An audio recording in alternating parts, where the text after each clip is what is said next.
Hello, my name is Liz Scott, and I am going to show you how to use Spreadsheet Sync from QuickBooks Online in order to make mass edits. So our scenario is our client has reached out to us, it's time for year end, and there are invoices from a prior period that need to be written off.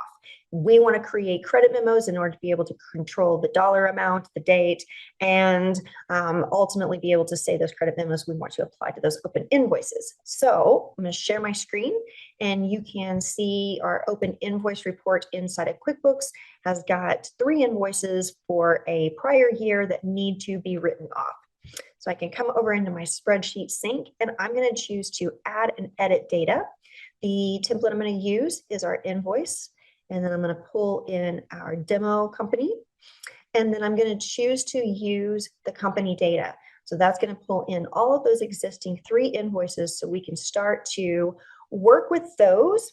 And then we're going to choose my last year. There we go. And then that's going to filter some of that information. We could filter it down further, but the first place I'm going to start is gathering the information from those various invoices. And then now what I'm going to do is I've got these 3 open invoices that are here that we want to use in order to create our credit memo. So I'm going to store that information. I'm going to go back over into our table with our invoice information and clear it.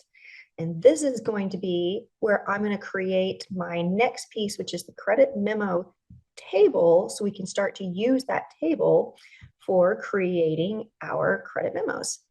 So we're still going to say invoice, and we're still going to have that same company, and we're going to pull in our data. Beginning of time is fine because all we're trying to do is gain access to our credit memo table.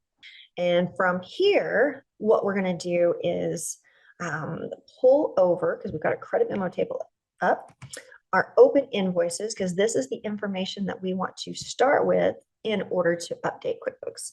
So I'm going to paste that here. I'm going to come through and start to edit the names. So that way we've got it marked as a credit memo, keeping the original invoice number. So that way it's easier to track back to our beginning place. And then I'm going to begin with a date in order to pull that down and control my invoice date whenever it is that I'm wanting to write it off. Now, here is where I'm going to use the information from our invoice to create a credit memo. So I just chose a new transaction type that I want to post into QuickBooks. So I'm going to say yes, because that's going to be what is going to initiate our information to be synced to QuickBooks, is making sure that we're putting a yes next to that. And then we're verifying that we want the information to be synced to QuickBooks, and we can say done.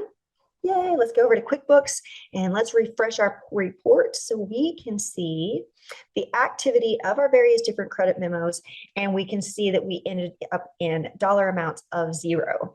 So that is a super fast way in order to create the credit memos, and then you could use that information in order to close all of those invoices very quickly utilizing Spreadsheet Sync.